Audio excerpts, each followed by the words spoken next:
Today we are here to understand about what is NBA and its functioning, its working, as well as how it analyze the things under its. Very first, the full form of NBA is National Board of Accreditation. National board of accreditation ये काम क्या करती है, किस तरह के इनके functions रहते हैं, किस तरह से ये एनालाइज करती है किसी भी इंस्टीट्यूशन को, ये आज आप सबके सामने डिस्कस करने के लिए मेरी रिस्पॉन्सिबिलिटी लगी है। सबसे पहले ये देखते हैं कि जो एनबीए है उनकी फंक्शनिंग वो किस तरह से रहती है, उनका काम क्या रहता है। एनबीए जो है वो किसी भी इंस्टीट्यूशन को असेस करती है, स्पेशली टेक्निकल इंस्टीट्यूशंस। जैसे कि आप सब जानते हो कि आप एक टेक्निकल इंस्टीट्यूशन का हिस्सा हैं, ये फार्मेसी एंड पॉलिटेक्निकल कॉलेज। यहाँ पर टेक्निकल एजुकेशंस आपके साथ शेयर की जाती है, आपको बताया जाता है जो करंट सिनेरियो में जो टेक्निकल डिवाइसेस हैं या एरियाज हैं उनकी इंफॉर्मेशन आपको दी जाती है। मोरओवर जो एनबीए का काम रहता है वो इंश्योर करना कि जो हायर इंस्टीट्यूशन, फॉर एग्जांपल जैसे सेंट सोल्जर फार्मेसी या इंस्टीट्यूशन पॉलिटेक्निकल इंस्टीट्यूशन जहाँ पर आपको ये टेक्निकल एजुकेशन दे रहा है अलग अलग कोर्सेज के अंडर, तो एनबीए आके इस चीज़ को इंश्योर करेगा कि जो कोर्सेज, जो टेक्निकल इंफॉर्मेशन आपको मिल रही है that is up to date. उसमें सबसे पहले जो उनकी असेसमेंट रहती है वो असेसमेंट के अंदर आपका आएगा कोर्सेज। फॉर एग्जांपल जैसे आपके लेक्चर्स लग रहे हैं, उन लेक्चर्स में आपको जो कोर्स पढ़ाया जा रहा है, मैं एग्जांपल में सीएससी लेता हूँ, कंप्यूटर साइंस इंजीनियरिंग के अंदर उनके मैथ्स, फिजिक्स और अदर सब्जेक्ट्स जो पढ़ाए जा रहे हैं उनके जो कोर्सेज है, उनका जो कंटेंट है that is up to date. Market में जब आप यहाँ से पढ़ने के बाद अपनी 3 साल की डिप्लोमा कवर करने के बाद मार्केट में जब आप जॉब लेने जाओगे तो वहाँ पर आपको जो काम करना पड़ेगा, उसकी जो इन्फॉर्मेशन जो हम आपको कोर्सेज के अंदर आपको क्लासेस में पढ़ाएंगे क्या वो रेलेवेंट है। फॉर एग्जाम्पल हम आपको आज जो पढ़ा रहे हैं, आज से ठीक 2 साल के बाद जब आप यहाँ से पास आउट होकर बाहर निकलेंगे क्या मार्केट में वही इन्फॉर्मेशन आपके काम आएगी।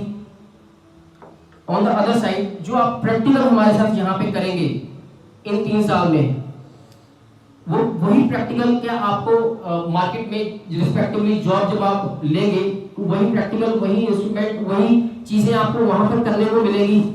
तो ये सब चीजें इंश्योर करेगी NBA, national board of accreditation. और ये इंश्योर करने के बाद हमारे जो इंस्टीट्यूशंस हैं, जो हायर इंस्टीट्यूशन जैसे कि जो टेक्निकल इंफॉर्मेशन या टेक्निकल एजुकेशन आपको बच्चों को देते हैं, उनको मार्क करती है कि yes this institution is under the norm of NBA.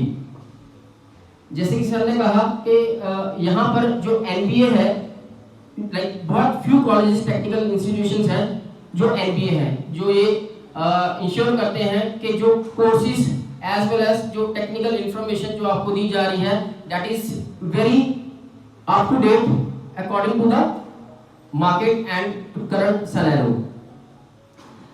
NBA का एक और भी फंक्शन रहता है जो ये प्रोग्राम आउटकम्स को चेक करते हैं कि आप जो यहाँ पर पढ़ते जा रहे हैं उसकी मार्केट में वैल्यू है। मैं एग्जांपल के तौर पे आपको बताना चाहूँगा कि जैसे यहाँ पे डीएमएलटी कोर्स, जैसे जहाँ पे बहुत सारे बच्चे डीएमएलटी के बैठे हुए हैं, जो राइट नाउ मार्केट की सबसे जो डिमांडेबल कोर्स है उसमें यहाँ पे पढ़ाई कर रहे हैं। अब मार्केट में जब आप यहाँ से डीएमएलटी जो भी कोर्स अपना कंप्लीट करके जाएंगे तो आपको नंबर ऑफ जॉब अपॉर्चुनिटीज आपके लिए कितनी है। ऐसा तो नहीं है कहीं कि आप यहाँ से जॉब करके, फॉर एग्जांपल यहाँ पे 250 स्टूडेंट्स एजुकेशन या अपनी डिप्लोमा कवर करने के बाद मार्केट में जा रहे हैं एंड मार्केट में आपको जाकर ये पता लग रहा है कि यहाँ पर जॉब ही नहीं है, राइट। तो अगर आप यहाँ पर वो कोर्स करके जा रहे हैं, जैसे डीएमएलटी का कोर्स करके जा रहे हैं और मार्केट में आप वहां पर जा रहे हैं, तो आपके पास इंटरव्यू करने के लिए एक नहीं, एक से ज़्यादा अपॉर्चुनिटीज़ अवेलेबल रहें। फॉर एग्जांपल, आप किसी एक मेडिकल इंस्टीट्यूशन में गए हो जॉब करने के लिए, वहाँ पर आपका इंटरव्यू या आप ना क्रैक कर सके तो आपके पास उसके जैसे ऑल्टरनेटिव अवेलेबल होने चाहिए। तो एनबीए इसी चीज़ को इंश्योर करता है। तो जो कोर्सेज आप किसी भी टेक्निकल इंस्टीट्यूशन में कर रहे हैं वो अप टू डेट है, उनकी मार्केट में जो वैल्यू है वो उतनी ही ज़्यादा है जितने नंबर ऑफ स्टूडेंट्स उस कोर्सेज को ऑप्ट करके या उसमें 3 साल अपना स्पेंड कर रहे हैं। तो जो टेक्निकल इंस्टीट्यूशन में जो कोर्सेज आते हैं, जैसे एक कोर्स के बारे में बताया डीएमएलटी, उसके बाद जो सेकंड कोर्स जैसे कंप्यूटर साइंस इंजीनियरिंग हो गया, मैकेनिकल इंजीनियरिंग, इलेक्ट्रिकल इंजीनियरिंग हो गई। तो इसके साथ साथ आपका आर्किटेक्चरल असिस्टेंटशिप, ये कोर्सेज जो आप यहाँ पर आई थिंक 7 कोर्सेज जो हमारा इंस्टीट्यूशन यहाँ पर इस वक्त आपको जो 8 कोर्सेज आपको प्रोवाइड करवा रहा है, टेक्निकल जो कोर्सेज आपको दे रहा है, उन सब की इस वक्त मार्केट वैल्यू जो है वो एनबीए आके असेस करता है। इसके बाद असेसमेंट की बारी आती है इंफ्रास्ट्रक्चर की, जो कि एनबीए के अंदर नहीं रहता। एनबीए एक इंडिविजुअल बॉडी है जो सिर्फ और सिर्फ कोर्स और उसकी क्वालिटी, टेक्निकल इंफॉर्मेशन, उसकी क्वालिटी, इसी को ही असेस करता है। अगर इंफ्रास्ट्रक्चर की बात करते हैं तो उसको असेस करने के लिए अलग बॉडी होती है। तो हम ये कह सकते हैं कि एनबीए जो है वो एक इंडिपेंडेंट बॉडी है जो सिर्फ और सिर्फ quality and the quantity referred by the institution उसको असेसमेंट में लेकर आएगी। और इसके अलावा मैं रिक्वेस्ट करूंगा डायरेक्टर सर से, प्लीज इसके ऊपर और इंफॉर्मेशन सर शेयर करें हमारे साथ। Thank you sir. ਤੁਹਾਨੂੰ ਬੇਸਿਕ ਚੀਜ਼ਾਂ ਦੱਸੀਆਂ ਇਹਨਾਂ ਨੇ, ਵਾਟ ਇਜ਼ ਐਨਬੀਏ। ਜਿਸ ਤਰ੍ਹਾਂ ਤੁਹਾਨੂੰ ਪਹਿਲਾਂ ਵੀ ਗੱਲ ਕੀਤੀ ਹੈ ਵੀ ਨੈਟ ਜੋ ਹੈਗੀ ਆ ਉਹਦੀ ਐਕ੍ਰੈਡੀਟੇਸ਼ਨ ਲੈਣੀ ਹੋਵੇ ਤੇ ਉਹ ਪੂਰੇ ਕਾਲਜ ਦੀ ਮਿਲਦੀ ਆ, ਤੇ ਜੇ ਐਨਬੀਏ ਐਕ੍ਰੈਡੀਟੇਸ਼ਨ ਲੈਣੀ ਹੈ ਤੇ ਉਹ ਇੰਡੀਵਿਜੂਅਲ ਕੋਰਸ ਵਾਈਜ਼ ਹੁੰਦੀ ਹੈ। ਜੋ ਏਸੀਟੀ ਹੈਗੀ ਆ ਉਹਦੀ ਕੰਡੀਸ਼ਨ ਆ ਵੀ ਪਹਿਲਾਂ ਹੁੰਦੀ ਸੀ 60% ਵਾਲੇ ਕੋਰਸ ਜਿਹੜੇ ਹੈਗੇ ਨਾ ਉਹ ਐਨਬੀਏ ਐਕ੍ਰੈਡੀਟੇਸ਼ਨ ਹੋਣੀ ਚਾਹੀਦੀ ਉਹਨਾਂ ਦੀ, ਲੇਕਿਨ ਹੁਣ ਥੋੜੀ ਜਿਹੀ ਰਿਲੈਕਸੇਸ਼ਨ ਦਿੱਤੀ ਉਹਨਾਂ ਨੇ। जिन्ने कोर्स अपने चलते थे वो 30% उन्होंने कोर्सा की एनबीए एक्रेडिटेशन होनी जरूरी है। वो साढ़े हम 8 कोर्स चलते थे, 8 30 24 2.4 हो गया ना। 2.4 मीनस साढ़े घट्टो घट्ट 2 कोर्स जो है वो एनबीए एक्रेडिटेशन होनी चाहिए है। बाकी समय समय पा के लै सकते हैं। एक कंडीशन ये होंगी है भी पिछले 4-5 साल का रिकॉर्ड चेक करते हैं। सपोज आप डीएमएट की गल करिए, इसका पहला बैच बाहर नहीं है गया, फस्ट बैच ही नहीं निकले बाहर। तो आर्किटेक्चर की मैं गल करा, यदा फस्ट बैच आउट नहीं होया जे। तो मैकाट्रॉनिक्स की मैं गल करा तो यदा फस्ट बैच आउट नहीं होया। साढ़े 5 कोर्स है जिस civil, electrical, mechanical, ECE and computer science and engineering, ये 5 कोर्सा अं किसी 2 कोर्स की एनबीए करा सकते हैं। कुछ कंडीशन ये होंगी है भी पहले 5 साल साढ़े बच्चे कहते फैकल्टी तो स्टूडेंट की रेशो देखी जाती है, ਉਹਦੀ ਐਡਮਿਸ਼ਨ ਸਟੇਟਸ ਦੇਖਿਆ ਜਾਂਦਾ ਆ ਪਹਿਲੇ 4-5 ਸਾਲ ਦਾ, ਫਿਰ ਉਹਦਾ ਰਿਜ਼ਲਟਸ ਦੇਖੇ ਜਾਂਦੇ ਆ, ਉਹਦਾ ਪਲੇਸਮੈਂਟ ਦਾ ਸਾਰਾ ਡਾਟਾ ਦੇਖਿਆ ਜਾਂਦਾ, ਫਿਰ ਉਹਦੀ ਜੋ ਅਲੋਮਨਾਈ ਹੈਗੀ ਹੈ ਜਿਹੜੇ ਪਾਸ ਆਊਟ ਹੋ ਕੇ ਚੱਲ ਗਏ ਇਸ ਨੇ ਉਹਨਾਂ ਨੂੰ ਵੀ ਬੁਲਾਇਆ ਜਾਂਦਾ। ਇੱਥੇ ਫੇਸ ਟੂ ਫੇਸ ਗੱਲ ਵੀ ਕੀਤੀ ਜਾਂਦੀ ਹੈ, ਤੇ ਜੇ ਫੇਸ ਟੂ ਫੇਸ ਗੱਲ ਨਹੀਂ ਹੋ ਪਾਉਂਦੀ ਤਾਂ ਫਿਰ ਉਹਨਾਂ ਦੇ ਕੰਟੈਕਟ ਨੰਬਰ ਲੈ ਕੇ ਉਹਨਾਂ ਨਾਲ ਉਹ ਟੀਮ ਜਿਹੜੀ ਆ ਆਪਣੇ ਪੱਧਰ 'ਤੇ ਗੱਲ ਕਰਦੀ। ਠੀਕ ਹੈ, ਇਸ ਕਰਕੇ ਅਸੀਂ ਹੁਣ ਇਹ ਚੀਜ਼ਾਂ ਵੱਧਦੇ ਪਏ ਹਾਂ। जो कंडीशन समय समय पर इंपोज हो रही हैं फ्रॉम डिपार्टमेंट, फ्रॉम गौरमेंट, कि असीं उन्होंने फुलफिल नहीं करते, तो then we can't survive in the market. असीं पहला जो ISO 9001/2015 ये सर्टिफिकेशन ली अपने इंस्टीट्यूशन, ये भी एक जो प्रोसैस इस तरह का है कि ऑडिट किया जाता अपने इंस्टीट्यूशन बारे कोर्सेस की है, साड़ी लैब्स की किस तरह की है, साड़ा वर्किंग एनवायरनमेंट किस तरह का, फैकल्टी किस तरह की हैगी, इतने हर सारी डिटेल देख के फिर वो एप्लीकेशन देते हैं। हुण असीं टैग ला सकते हैं अपने नाल ISO 9001 का, असीं किसी सर्टिफिकेट देने हैं, असीं जो साढ़े छोटे कोर्स साढ़े चलते हैं उन्होंने असीं ISO 9001 का टैग नहीं ला सकते। नैक्सट गल कर रहा हूँ मैं अगेन फिर एनबीए की गल करा। ਉਹਦੇ ਵਾਸਤੇ ਅਸੀਂ ਉਹੀ ਕੋਰਸ ਚੂਜ਼ ਕਰਨ ਜਾ ਰਹੇ ਹਾਂ ਜਿਹਦੇ ਵਿੱਚ ਸਾਡੇ ਪਿਛਲੇ 4 ਸਾਲ ਦਾ ਰਿਕਾਰਡ ਵਧੀਆ ਰਿਹਾ, ਰਿਜ਼ਲਟ ਅੱਛੇ ਰਹੇ ਆ। ਕਿਉਂਕਿ ਕਰੋਨਾ ਕਾਲ ਜੋ ਚੱਲਦਾ ਸੀ ਉਦੋਂ ਵੀ ਮੁਸ਼ਕਲਾਂ ਆਈਆਂ, ਉਦੋਂ ਵੀ ਬੱਚੇ ਫਿਜ਼ੀਕਲੀ ਪ੍ਰੈਜ਼ੈਂਟ ਨਹੀਂ ਹੋ ਪਾਏ ਇੱਥੇ, ਆਨਲਾਈਨ ਹੀ ਸਾਰਾ ਪ੍ਰੋਸੈਸ ਚੱਲਦਾ ਰਿਹਾ। ਇਸ ਕਰਕੇ ਸਾਰੀ ਚੀਜ਼ਾਂ ਅਸੀਂ ਦੇਖਾਂਗੇ ਵੀ ਕਿਸ ਤਰ੍ਹਾਂ ਅਸੀਂ ਕੰਮ ਮੂਵ ਕਰ ਸਕਦੇ ਹਾਂ। 4 ਸਟੇਜਾਂ ਹੁੰਦੀਆਂ NBA ਲੈਣ ਵਾਸਤੇ। ਪਹਿਲੀ ਸਟੇਜ ਹੈਗੀ ਹੈ ਪ੍ਰੀ ਰਜਿਸਟ੍ਰੇਸ਼ਨ। ਸਭ ਤੋਂ ਪਹਿਲਾਂ ਇਹ ਰਜਿਸਟ੍ਰੇਸ਼ਨ ਕਰਾਈ ਦੀ ਹੈ, ਜਿਹੜੀ ਅਸੀਂ ਲਾਸਟ ਈਅਰ ਕਰਾਈ ਹੈ ਰਜਿਸਟ੍ਰੇਸ਼ਨ। ਦੈਨ ਸੈਕੰਡ ਜੋ ਫੇਜ਼ ਹੈਗੀ ਆ ਉਹ 'ਚ ਪ੍ਰੀ ਕੁਆਲੀਫਾਇਰ ਅਸੀਂ ਸਬਮਿਟ ਕਰਾਂਗੇ। ਪ੍ਰੀ ਕੁਆਲੀਫਾਇਰ ਵਿੱਚ ਹੁੰਦਾ ਵੀ ਸਟੂਡੈਂਟ ਤੇ ਟੀਚਰ ਦੀ ਰੇਸ਼ੋ ਕੀ ਹੈ। ਜੇ ਸਪੋਜ਼ ਆਪਾਂ ਇਲੈਕਟ੍ਰੀਕਲ ਡਿਪਾਰਟਮੈਂਟ ਦੀ ਗੱਲ ਕਰ ਲਈਏ ਜਾਂ ਮਕੈਨੀਕਲ ਡਿਪਾਰਟਮੈਂਟ ਦੀ ਗੱਲ ਕਰ ਲਈਏ, ਇੱਕ ਤਾਂ ਮਕੈਨੀਕਲ ਡਿਪਾਰਟਮੈਂਟ ਦੀ ਫੈਕਲਟੀ ਕੀ ਹੈਗੀ ਹੈ, ਉਹਨਾਂ ਦੀ ਕੁਆਲੀਫਿਕੇਸ਼ਨ ਕੀ ਹੈਗੀ ਹੈ, ਉਹਨਾਂ ਦੀ ਸਟਰੈਂਥ ਕਿੰਨੀ ਹੈਗੀ ਹੈ, ਪਲੱਸ ਉਹਦੇ ਨਾਲ ਜੋ ਅਲਾਈਡ ਸਬਜੈਕਟ ਹੈਗੇ ਆ। ਇਹ ਨਹੀਂ ਕਰਨਾ ਮਕੈਨੀਕਲ 'ਚ ਆਪਾਂ ਮਕੈਨੀਕਲ ਫੈਕਲਟੀ ਦੀ ਗੱਲ ਕਰਾਂਗੇ, ਸਾਰੇ ਸਟੂਡੈਂਟ ਜੋ ਹੈਗੇ ਆ ਉਹ ਵੀ ਪੜ੍ਹਦੇ ਆ, ਅਪਲਾਈਡ ਸਾਇੰਸ ਦੇ ਸਬਜੈਕਟ ਵੀ ਪੜ੍ਹਦੇ ਆ, ਅਪਲਾਈਡ ਸਾਇੰਸ ਦੀ ਫੈਕਲਟੀ ਨਾਲ ਅਟੈਚ ਹੋਏਗੀ। ਸਪੋਜ਼ ਕੋਈ ਸਿਵਲ ਦਾ ਲੈਕਚਰਰ ਹੈਗਾ ਜੋ ਉਹ ਕਲਾਸ ਲੈ ਰਿਹਾ ਆ ਮਕੈਨੀਕਲ ਦੀ, ਕਈ ਚੀਜ਼ਾਂ ਹੁੰਦੀਆਂ ਇੱਦਾਂ ਦੀਆਂ ਜਿਹੜੀਆਂ ਕਲਾਸਾਂ ਹੀ ਕਾਮਨ ਹੁੰਦੀਆਂ ਉਹਦੀ ਫੈਕਲਟੀ ਐਡ ਹੁੰਦੀ ਹੈ। ਕੋਈ ਈਸੀ ਦਾ ਫੈਕਲਟੀ ਮੈਂਬਰ ਜੋ ਕਲਾਸ ਲੈ ਰਿਹਾ ਉਹਦੀ ਫੈਕਲਟੀ ਐਡ ਹੋਏਗੀ। ਮਤਲਬ ਇੱਕ ਕੋਰਸ ਦੀ ਅਸੀਂ ਐਪਲੀਕੇਸ਼ਨ ਕਰਾਉਣੀ ਹੋਵੇ, ਇੱਕ ਕੋਰਸ ਦੀ ਐਪਲੀਕੇਸ਼ਨ ਕਰਾਉਣੀ ਹੋਵੇ ਤੇ 3-4 ਕੋਰਸ ਜਿਹੜੇ ਹੈਗੇ ਆ ਉਹ ਨਾਲ ਉਹਦੇ ਨਾਲ ਬਾਈਂਡ ਅਪ ਹੋ ਜਾਂਦੇ ਆ। ਉਹਦੀ ਫੈਕਲਟੀ ਬਾਈਂਡ ਅਪ ਹੋ ਜਾਂਦੀ ਹੈ, ਉਹ ਡਿਪਾਰਟਮੈਂਟ ਬਾਈਂਡ ਅਪ ਹੋ ਜਾਂਦਾ, ਉਹਦਾ ਸਟੇਟਸ ਕਿਸ ਤਰ੍ਹਾਂ ਹੈਗਾ ਹੈ। ਇਹ ਹੈਗੀ ਹੈ ਸੈਕੰਡ ਫੇਸ ਜੋ ਹੈਗੀ ਹੈ ਪ੍ਰੀ ਕੁਆਲੀਫਾਇਰ ਸਬਮਿਟ ਕਰਨ ਦੀ। ਫਿਰ ਉਹ ਤੋਂ 30 ਦਿਨ ਉਹਨਾਂ ਕੋਲ ਹੁੰਦੇ ਆ NBA ਟੀਮ ਕੋਲ, ਉਹ 30 ਦਿਨਾਂ ਵਿੱਚ ਅਪਰੂਵ ਕਰਦੇ ਜੋ ਤੁਸੀਂ ਸਬਮਿਟ ਕੀਤਾ ਹੈ ਵੀ ਉਹ ਠੀਕ ਆ ਕਿ ਗਲਤ ਆ। ਉਹ ਫਿਰ ਤੁਹਾਨੂੰ ਯੈਸ ਨੋ ਕਰਨਗੇ। ਜੇ ਤੁਹਾਨੂੰ ਯੈਸ ਕਰ ਦਿੰਦੇ ਆ ਉਸ ਤੋਂ ਬਾਅਦ ਸਾਨੂੰ 60 ਦਿਨ ਦਿੰਦੇ ਆ ਦੁਬਾਰਾ ਫਿਰ ਸੈਲਫ ਅਸੈਸਮੈਂਟ ਰਿਪੋਰਟ ਸਬਮਿਟ ਹੁੰਦੀ। ਉਸ ਤੋਂ ਬਾਅਦ ਪ੍ਰੀ ਕੁਆਲੀਫਾਇਰ ਤੋਂ ਬਾਅਦ 1 ਮਹੀਨਾ ਹੁੰਦਾ ਆ, ਉਹਦੇ 1 ਮਹੀਨੇ ਦੇ ਵਿੱਚ ਤੁਹਾਨੂੰ ਰਿਜ਼ਲਟ ਦੇ ਦਿੰਦੇ ਆ ਵੀ ਜੋ ਤੁਸੀਂ ਪ੍ਰੀ ਕੁਆਲੀਫਾਇਰ ਸਬਮਿਟ ਕੀਤਾ ਆ ਉਹ ਠੀਕ ਆ ਜਾਂ ਕੋਈ ਡੈਫੀਸ਼ੀਐਂਸੀ ਹੈਗੀ ਉਹ 'ਚ। ਉਹਦੀ ਰਿਪੋਰਟ ਯੈਸ ਹੋਣ ਤੋਂ ਬਾਅਦ ਸੈਲਫ ਅਸੈਸਮੈਂਟ ਰਿਪੋਰਟ ਸਬਮਿਟ ਕਰਨੀ ਪੈਂਦੀ ਸਾਨੂੰ 60 ਦਿਨਾਂ 'ਚ। ਇਹ ਤੀਜੀ ਫੇਸ ਹੈਗੀ ਆ SAR ਸੈਲਫ ਅਸੈਸਮੈਂਟ ਰਿਪੋਰਟ। ਇਹ ਸਬਮਿਟ ਕਰਦੇ ਆ within 60 days after the permission of pre qualifier approval. Clear. ਜਦੋਂ ਹੀ ਉਹ ਸੈਲਫ ਅਸੈਸਮੈਂਟ ਰਿਪੋਰਟ ਸਬਮਿਟ ਕਰਦੇ ਆ ਉਹਦੇ ਸਾਨੂੰ ਫਿਰ ਡੇਟਸ ਮੈਂਸ਼ਨ ਕਰਨੀਆਂ ਪੈਂਦੀਆਂ। ਉਹ ਜੋ ਸੈਲਫ ਅਸੈਸਮੈਂਟ ਰਿਪੋਰਟ ਆ ਨਾ ਉਹ 'ਚ ਪ੍ਰੋਸੈਸ ਆਊਟਕਮ, ਕੋਰਸ ਆਊਟਕਮ ਕਾਫੀ ਡਿਟੇਲ ਹੁੰਦੀ ਹੈ, ਕਾਫੀ ਡਿਟੇਲ ਹੁੰਦੀ ਹੈ ਸਾਨੂੰ ਹਰ ਡਿਪਾਰਟਮੈਂਟ ਨੂੰ ਦੇਣੀ ਪੈਂਦੀ ਹੈ। ਕਿਉਂਕਿ NBA ਦਾ ਟੋਟਲ 1000 ਨੰਬਰ ਆ, 1000 ਨੰਬਰ ਹੁੰਦਾ ਟੋਟਲ NBA ਦਾ। ਉਹਨੇ 9 ਸੈਗਮੈਂਟ ਹੈ ਤੇ 1000 ਨੰਬਰ ਆ, ਕਿਸੇ ਦਾ 150 ਨੰਬਰ ਆ, ਕਿਸੇ ਸੈਗਮੈਂਟ ਦਾ ਕਿਸੇ ਦਾ 50 ਨੰਬਰ ਆ, ਕਿਸੇ ਦਾ 200 ਨੰਬਰ ਆ। ਉਹ ਟੋਟਲ ਆਪਾਂ ਕਰੀਏ ਤੇ ਉਹ 1000 ਬਣ ਜਾਂਦਾ। 9 ਕੈਟਾਗਰੀਆਂ ਵੱਖ-ਵੱਖ ਹੁੰਦੀਆਂ। ਜਦੋਂ SAR ਸਬਮਿਟ ਕਰ ਦਿੰਦੇ ਆ ਫਿਰ ਅਸੀਂ ਡੇਟਸ ਨਾਲ ਮੈਂਸ਼ਨ ਕਰਦੇ ਹਾਂ ਵੀ ਐਸ ਤਰੀਕ ਨੂੰ ਤੁਸੀਂ ਸਾਡੇ ਕੋਲ ਆ ਸਕਦੇ ਹੋ। ਉਸ ਟੀਮ ਨੂੰ ਅਸੀਂ ਰਿਕੁਐਸਟ ਕਰੀ ਕਿ ਆਹ ਸਾਡੇ ਕੋਲ ਡੇਟਾ ਅਵੇਲੇਬਲ ਹੈਗੀਆਂ। ਉਹ ਟੈਂਟੇਟਿਵ ਡੇਟ ਹੁੰਦੀਆਂ, ਉਹ ਅਸੀਂ ਉਹਨਾਂ ਨੂੰ ਆਪ ਲੈ ਕੇ ਦੇਈਆਂ ਵੀ ਆਹ 3-4 ਡੇਟਾ ਹੈਗੀਆਂ ਜੋ ਸਾਡੇ ਕੋਲ ਵਿਜ਼ਿਟ ਕਰ ਸਕਦੇ ਹੋ।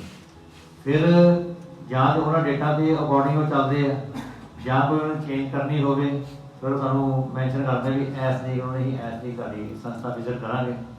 ਫਿਰ ਉਸ ਤੋਂ ਬਾਅਦ ਸਾਨੂੰ ਜੋ ਅਸੀਂ ਲਿਖ ਕੇ ਦਿੱਤਾ ਆ ਪ੍ਰੀ ਕੁਆਲੀਫਾਇਰ ਵਿੱਚ ਲਿਖ ਕੇ ਦਿੱਤਾ ਜੋ ਵੀ ਅਸੀਂ ਜਾਂ ਸੈਲਫ ਅਸੈਸਮੈਂਟ ਰਿਪੋਰਟ ਵਿੱਚ ਜੋ ਵੀ ਸਬਮਿਟ ਕੀਤਾ ਆ ਉਹ 'ਚ ਤੁਸੀਂ ਚੇਂਜ ਕੋਈ ਨਹੀਂ ਕਰ ਸਕਦੇ। ਜੋ ਵੀ ਇੱਕ ਵਾਰੀ ਸਬਮਿਟ ਹੋ ਗਿਆ ਪੋਰਟਲ ਦੇ ਉਹ 'ਚ ਕੋਈ ਚੇਂਜ ਨਹੀਂ ਕਰ ਸਕਦੇ ਵੀ ਮੈਂ ਪਹਿਲਾਂ ਆਹ ਲਿਖ ਕੇ ਦਿੱਤਾ ਸੀ ਉਹ ਥੋੜ੍ਹਾ ਜਿਹਾ ਚੇਂਜ ਹੋ ਗਿਆ ਜੀ, ਹੁਣ ਸਾਡੀ ਐਡੀਸ਼ਨ ਆ ਹੋ ਗਈ ਜਾਂ ਡਿਲੀਸ਼ਨ ਆ ਹੋ ਗਈ। ਕੁਛ ਵੀ ਚੇਂਜ ਹੋ ਸਕਦਾ। ਜੋ ਤੁਸੀਂ ਇੱਕ ਵਾਰ ਸਬਮਿਟ ਕਰਤਾ ਦੈਟ ਇਜ਼ ਫਾਈਨਲ। ਉਹਦੇ ਉੱਤੇ ਵਰਕਆਊਟ ਕਰਦੇ ਆ। ਟੀਮ 2 ਦਿਨ ਸਟੇ ਕਰਦੀ ਹੈ ਸੰਸਥਾ ਵਿੱਚ, ਪੂਰਾ ਸਰਵੇ ਕੀਤਾ ਜਾਂਦਾ, ਉਸ ਕਦੀ ਚੀਜ਼ ਨੂੰ ਅਸੈਸ ਕੀਤਾ ਜਾਂਦਾ ਜੋ ਤੁਸੀਂ ਲਿਖ ਕੇ ਦਿੱਤਾ ਹੈ ਉਹ ਘਾਟ ਵੱਧ ਚੈੱਕ ਕੀਤੀ ਜਾਂਦੀ ਹੈ। ਫਿਰ ਉਹ ਆਪਣੀ ਰਿਪੋਰਟ ਸ਼ਾਮ ਨੂੰ ਤਿਆਰ ਕਰਦੀ ਹੈ। ਨੈਕਸਟ ਡੇ ਆ ਕੇ ਵੈਲੀਡੇਸ਼ਨ ਸੈਸ਼ਨ ਹੁੰਦਾ ਹੈ।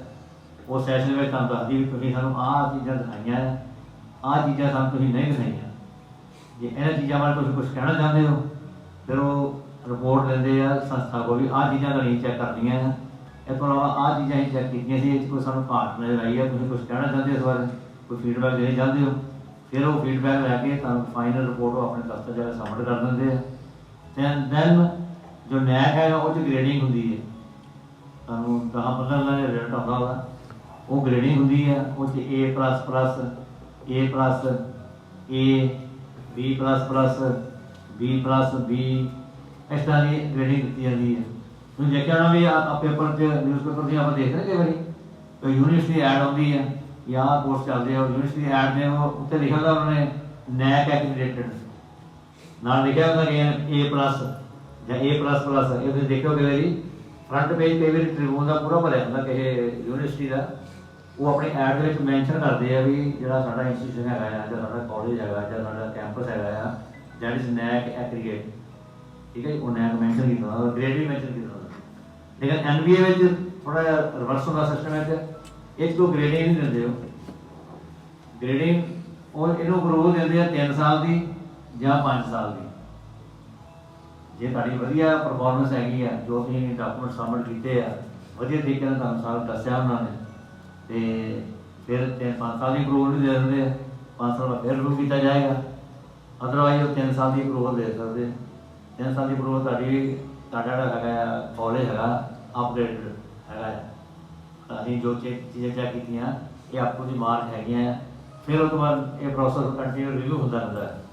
तो जो अं NBA कराने एक बार अपनी पूरी कोशिश करके पूरा जोर ला के पूरा इंफ्रास्ट्रक्चर पूरी फैकल्टी स्टूडेंट्स सारी चीज़ा देख के जो कराने ये अं एक लाइन पर आ जाते हैं तो उस बाद कंटिन्यू रिव्यू होता सू उन्नी मेहनत नहीं करनी पैंती जिन्नी सू फर्स्ट टाइम करनी पैंती है। तो सू सारी चीज़ें पता होंगे पहला आ चीज़ा चेक की उन्होंने सैकंड में फिर यही चीज़ चेक की जाएगी।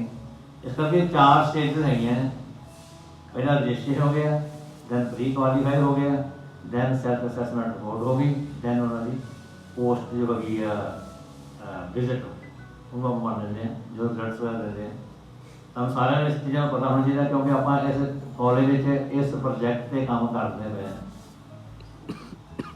स्टूडेंट पता होना चाहिए। ये अलुमनी मीट में हम लास्ट टाइम कराई आप सारे बच्चे मोस्टली हाजिर है सूँ बड़े वधिया फीडबैक मिले क्योंकि अलुमनी मीट अं मैं जो ज्वाइन किया इतने 21 उदों ही फर्स्ट टाइम अलुमनी मीट कराई थी फिर लास्ट ईयर अं ऑनलाइन की थी फिर फिजिकल की है। ये चीज़ा अं कंटिन्यू करते रहेंगे। अभी कुछ हम प्लान इस तरह करते हैं भाई जिदा 3 महीनों बाद अं एक अलुमनी मीट कराया करेंगे वो ईयर वाइज कराया करेंगे मतलब 22-23 साल के बच्चे सद रहे 2022 के पास आउट या 2023 के पास आउट 2 साल इकट्ठे सद रहे ਜਾਂ 2018 ਤੇ 2019 ਦੇ ਪਾਸ ਆਊਟ 2 ਸਾਲਾਂ ਦੇ ਸੱਦ ਸਕਦੇ हैं 2 साल ਦੇ 3 ਸਾਲ ਦੇ ਸੱਦ ਸਕਦੇ हैं ਤਾਂ ਜੋ ਸਾਡਾ ਇੱਕ ਇੰਟਰੈਕਸ਼ਨ ਜੋ ਹੈਗਾ ਨਾ ਇੰਡਸਟਰੀ ਨਾਲ ਜੋ ਪੁਰਾਣੇ ਪਾਸ ਆਊਟ ਸਟੂਡੈਂਟਸ ਹੈਗੇ ਆ ਉਹਨਾਂ ਨਾਲ ਬਣਿਆ ਰਹੂਗਾ ਤੇ ਜੋ ਬ੍ਰਿਜ ਹੈਗਾ between the industry and the institution ਉਹੀ ਘੱਟ ਕਰ ਸਕਦੇ ਆ। ਪਰ ਜੋ ਸਾਡਾ ਲਾਇਸੈਂਸ ਬਣ ਜਾਂਦਾ ਇੰਡਸਟਰੀ ਨਾਲ ਮੇ ਵੀ ਹਸਪੀਟਲ ਇੰਡਸਟਰੀ ਹੈਗੀ ਹੈ ਮੇ ਵੀ ਦੂਸਰੀ ਇੰਡਸਟਰੀ ਹੈਗੀ ਹੈ ਸਾਡਾ ਲਾਇਸੈਂਸ ਬਣ ਗਿਆ ਕੰਟੀਨਿਊ फिर उन्होंने जो एक्सपर्ट है साढ़े जो पास आउट स्टूडेंट हो रहे हैं वो लैक्चर देने भी आया करेंगे वो भी मैनेज करते पे तो जे उन्होंने कोई लोड़ हैगी इंडस्ट्री की असं उत्थे जा सकते हैं साडा जो स्टूडेंट है जाके ट्रेनिंग लै सकता उत्थे तो साडा लाइसेंस बन चुका पहला उन्होंने MOU साढ़े साइन होए होंगे मैमोरेंडम ऑफ अंडरस्टैंडिंग जो आप कहते हैं वो साढ़े साइन होए होंगे इंडस्ट्री नाल जो बच्चे आ इन्हों की ट्रेनिंग का काम बहुत सौखा हो जाता जाके फोन किया या लैटर बना के भेजा कंसर्न इंडस्ट्री में साड़ी ट्रेनिंग हो जानी है फिर साड़ी प्लेसमेंट भी हेल्प काफ़ी हो जाती है। हुण तो इसका सिस्टम से चलता भी जो इंडस्ट्री हैगी वो बच्चों को ड्यूरिंग प्रोजैक्ट वर्क जो तुम जाते ना ट्रेनिंग के अलावा प्रोजैक्ट वर्क भी आप करने जाने इंडस्ट्री में उदों ही 5-6 महीने वो चैक करते स्टूडेंट किस लैवल से खड़ा उसकी प्लेसमेंट उदों ही जस्ट करते कि जो डिप्लोमा पूरा होगा तो साढ़े को आ जाए। तो ही असं कहने सारे भी जो जो पास आउट साढ़े स्टूडेंट है वो एक मैंटोर बन सारे दे कोई 5-6 बच्चे अडॉप्ट कर लिया उन्होंने एक मतलब कंपोनेंट है सारे स्टूडेंट पता होना चाहिए भी अपने कॉलेज में जहाँ की हो रहा है की कराने जा रहे हैं। ये these are all for your benefits जो भी अं काम करांगे इतने ताड़ी इंप्रूवमेंट वास्ते ताड़े बेनिफिट वास्ते ताड़ा एक कोई जो ताड़ा ड्यूटी ताड़ी है कि तुम कॉलेज आओ कॉलेज आके प्रॉपर पढ़ाई करो कॉलेज की हो रहा है वो बारे जानकारी रखो अपनी फीडबैक नहीं दे सकते हो ये फीडबैक जिदा ही फीडबैक अलुमनी को फीडबैक मंगी होना ही तो सानू फीडबैक आई भी हैगी अं होर सुधार कर सकते हैं क्योंकि जो असी काम किया कोई कई गलतियां हो सकती या कोई होर चीज़ ऐड हो सकती है भी आ चीज़ आप इस तरह करते तो जल्दी वधिया हो सकती सी वो चीज़ों बारे तुम सानू सलाह दे सकते हो ये झक्कन की कोई लोड़ नहीं होंगी ਤੁਸੀਂ ਆਪਣੇ ਟੀਚਰ ਨੂੰ ਦੱਸ ਸਕਦੇ ਹੋ, ਸਾਨੂੰ ਦੱਸ ਸਕਦੇ ਹੋ, ਇਨ ਰਾਈਟਿੰਗ ਦੇ ਸਕਦੇ ਹੋ ਵੀ ਆਪਾਂ ਆਪਣੇ ਕਾਲਜ ਇੰਪਰੂਵਮੈਂਟ ਵਾਸਤੇ ਹੋਰ ਆਹ ਚੀਜ਼ਾਂ ਕਰ ਸਕਦੇ ਹਾਂ। ਅਸੀਂ ਤਾਂ ਸਮੇਂ-ਸਮੇਂ ਉਪਰਾਲੇ ਕਰੀ ਜਾਣੇ ਆ। ਅਸੀਂ ਤੁਹਾਡੇ ਸੈਮੀਨਾਰ ਵੀ ਲਾਉਣੇ ਆ, ਜੋ ਐਸਸੀ ਦੀ ਤੁਹਾਡੀ ਕਲਾਸਾਂ ਹੈਗੀਆਂ ਉਹਦੇ ਵਿੱਚ ਸੈਮੀਨਾਰ ਵੀ ਕਰਾਈਦੇ ਆ, ਤੁਹਾਡੀ ਵਿਜ਼ਿਟ ਵੀ ਕਰਾਈ ਦੀਆਂ, ਤੁਹਾਡੇ ਐਕਸਪਰਟ ਲੈਕਚਰ ਦੇ ਅਸੀਂ ਕੰਟੀਨਿਊ ਦਿੰਦੇ ਰਹਿੰਦੇ ਨੇ। ਲੇਕਿਨ ਤੁਹਾਡੀ ਡਿਊਟੀ ਇਹ ਬਣਦੀ ਹੈ ਵੀ ਤੁਸੀਂ ਹਮੇਸ਼ਾ ਸਾਨੂੰ ਫੀਡਬੈਕ ਦਿੰਦੇ ਰਹੋ ਵੀ ਆਹ ਚੀਜ਼ ਵਾਸਤੇ ਅਸੀਂ ਇੱਦਾਂ ਕਰੀਏ ਤੇ ਅਸੀਂ ਹੋਰ ਵਧੀਆ ਕਰ ਸਕਦੇ ਹਾਂ। ਇਹ ਚੀਜ਼ਾਂ ਦੀ ਗੱਲ ਅਸੀਂ ਆਸ ਰੱਖਾਂਗੇ ਸਾਰੇ ਬੱਚਿਆਂ ਕੋਲੋਂ। ਅਤੇ ਜੋ ਵੱਖ-ਵੱਖ ਜਿਹੜੇ ਕੋਰਸ ਚੱਲਦੇ ਆ ਉਹਨਾਂ ਦੇ ਸਟੂਡੈਂਟ 'ਚ ਕਈ ਬੱਚੇ ਘੱਟ ਆ ਪਾਉਂਦੇ ਆ ਜਾਂ ਕਿਸੇ ਨਾ ਕਿਸੇ ਕਾਰਨ ਨਾਲ ਰਹਿ ਜਾਂਦੇ ਆ। ਉਹ ਚੀਜ਼ਾਂ ਦਾ ਸਾਰੇ ਧਿਆਨ ਰੱਖਿਆ ਕਰਨ। ਆਪਣੇ ਕਾਲਜ ਆਪਾਂ ਡੇਲੀ ਆਉਣਾ ਆ, ਸਾਡੇ MST ਹੁੰਦੇ ਆ, ਤੁਸੀਂ MST 'ਚ ਪਰਫੋਰਮ ਕਰੋ। ਤੁਹਾਨੂੰ ਜੋ ਇੰਪੋਰਟੈਂਟ ਕੁਐਸਚਨ ਤੁਹਾਨੂੰ ਟੀਚਰ ਦੱਸਦੇ ਆ ਉਹਨਾਂ ਦੀ ਪ੍ਰੋਪਰ ਤਿਆਰੀ ਕਰੋ। ਅਤੇ ਪੁਰਾਣੇ ਜੋ ਪੇਪਰ ਹੁੰਦੇ ਆ, ਹੁਣ ਤੁਹਾਡੇ ਐਨੂਅਲ ਐਗਜ਼ਾਮ ਹੋਣੇ ਜਾਂ ਸਮੈਸਟਰ ਐਗਜ਼ਾਮ ਹੋਣੇ ਆ, ਉਹਦੇ ਜਿਹੜੇ ਪੁਰਾਣੇ ਐਗਜ਼ਾਮ ਜੋ ਪੇਪਰ ਹੈਗੇ ਤੁਹਾਡੇ ਉਹ ਤੁਸੀਂ ਲਾਇਬ੍ਰੇਰੀ 'ਚ ਲੈ ਸਕਦੇ ਹੋ ਜਾਂ ਡਾਊਨਲੋਡ ਕਰ ਸਕਦੇ ਹੋ ਨੈੱਟ 'ਤੇ ਵੀ। ਉਹਨੂੰ ਸਟੱਡੀ ਕਰਕੇ ਜ਼ਰੂਰ ਜਾਓ, ਕਿਉਂਕਿ ਤੁਹਾਨੂੰ ਕਈ ਵਾਰੀ ਆਨਸਰ ਪਤਾ ਹੁੰਦਾ ਲੇਕਿਨ ਤੁਹਾਨੂੰ ਪਤਾ ਨਹੀਂ ਹੁੰਦਾ ਵੀ ਇਸ ਕੁਐਸਚਨ ਦਾ ਆਹ ਆਨਸਰ, ਇਹ ਬੰਦੇ ਡਾਊਟ ਰਹੇਗਾ। ਉਹਦੇ ਵਿੱਚ ਹੁਣ ਜੇ ਪੁਰਾਣੇ ਤੋਂ 3-4 ਸਾਲ ਦੇ ਪੇਪਰ ਦੇਖ ਲੈਂਦੇ ਹੋ ਤਾਂ ਤੁਹਾਨੂੰ ਕਲੀਅਰ ਹੋ ਜਾਂਦਾ ਵੀ ਇਸ ਤਰ੍ਹਾਂ ਦੇ ਜੋ ਕੁਐਸਚਨ ਦਾ ਪੈਟਰਨ ਹੈਗਾ ਆ, ਕੁਐਸਚਨ ਪੇਪਰ ਦਾ ਵੀ ਪੈਟਰਨ ਹੈਗਾ ਆ, ਉਹ ਪੈਟਰਨ ਇਸ ਤਰ੍ਹਾਂ ਦਾ ਪੈਟਰਨ ਹੈਗਾ ਆ, ਆਹ ਕੁਐਸਚਨ ਬਣਦੇ ਆ ਅਤੇ ਇਹਦਾ ਆਨਸਰ ਆਹ ਬਣਦਾ ਹੈ। ਇਹ ਚੀਜ਼ਾਂ ਪੋਸੀਬਲ ਹੈਗੀਆਂ। ਜੇ ਤੁਹਾਨੂੰ ਡਾਊਟ ਲੱਗਦਾ ਵੀ ਇਹਦਾ ਮੈਨੂੰ ਆਹ ਕੁਐਸਚਨ ਦਾ ਆਨਸਰ ਸਮਝ ਨਹੀਂ ਪੈ ਰਿਹਾ, ਆਨਸਰ ਆਹ ਬਣਦਾ ਕਿ ਆਹ ਬਣਦਾ, ਤੁਸੀਂ ਕੰਸਲਟ ਟੀਚਰ ਨਾਲ ਟਾਈ ਅਪ ਕਰ ਸਕਦੇ ਹੋ। ਇਹ ਡਾਊਟ ਸਾਡੇ ਜੋ ਪ੍ਰੈਪਰੇਟਰੀ ਹੌਲੀਡੇਜ਼ ਹੁੰਦੀਆਂ ਨਾ ਪੇਪਰਾਂ ਤੋਂ ਪਹਿਲਾਂ, ਇਹ ਸਾਰੀ ਚੀਜ਼ਾਂ ਤੁਹਾਡੇ ਹੱਥ 'ਚ ਹੋਣੀਆਂ ਚਾਹੀਦੀਆਂ। ਤੁਸੀਂ ਲਾਇਬ੍ਰੇਰੀ ਜਾ ਕੇ ਜੋ ਸਾਡੀ ਕੰਸਲਟ ਮੈਡਮ ਹੈਗੀ ਆ ਉਹਨਾਂ ਟਾਈਪ ਕਰ ਸਕਦੇ ਹੋ, ਜਾਂ ਆਪਣੇ ਪੱਧਰ 'ਤੇ 10 ਸਾਲ ਪੇਪਰ ਮਿਲ ਜਾਂਦੇ ਮਾਰਕੀਟ 'ਚੋਂ, ਜਾਂ ਤੁਸੀਂ ਡਾਊਨਲੋਡ ਕਰਕੇ ਬੋਰਡ ਦੀ ਸਾਈਟ ਤੋਂ ਜੋ ਪੇਪਰ ਪੁਰਾਣੇ ਚੈੱਕ ਜ਼ਰੂਰ ਕਰੋ। ਜਦੋਂ ਚੀਜ਼ਾਂ ਤੁਸੀਂ ਅਡੋਪਟ ਕਰ ਲਓਗੇ ਇੱਦਾਂ ਦੀਆਂ, ਪੁਰਾਣੇ ਪੇਪਰ ਦੇਖੇ, ਸਿਲੇਬਸ ਦੀ ਤਿਆਰੀ ਕੀ ਹੈ, ਇਸ ਕੁਐਸਚਨ ਦਾ ਆਨਸਰ ਕੀ ਬਣਦਾ, ਇਹ ਸਾਰੀ ਚੀਜ਼ਾਂ ਤੁਹਾਨੂੰ ਨਜ਼ਰ 'ਚ ਆ ਗਈਆਂ ਅਤੇ ਫਿਰ ਫੇਲ ਹੋਣ ਦਾ ਕੋਈ ਚਾਂਸ ਹੀ ਨਹੀਂ ਹੁੰਦਾ ਕਿ ਤੁਸੀਂ ਫੇਲ ਹੋ ਜਾਓਗੇ। ਮੋਰਓਵਰ ਤੁਸੀਂ ਵਧੀਆ ਨੰਬਰ ਲੈ ਕੇ ਪਾਸ ਹੋਵੋਗੇ। ਠੀਕ ਆ, ਅੱਜ ਦਾ ਸੈਸ਼ਨ ਜੋ ਮੈਂ ਰੱਖਿਆ ਸੀ ਇਸ ਕਰਕੇ ਤੁਹਾਨੂੰ ਥੋੜ੍ਹਾ NAB ਬਾਰੇ ਅਤੇ NAC ਬਾਰੇ ਦੱਸਿਆ ਜਾਵੇ। ਇੱਕ ਚੈਨਲ ਤੁਹਾਡੇ ਨਾਲ ਗੱਲਾਂ ਕੀਤੀ ਜਾ ਸਕਣ। Thank you.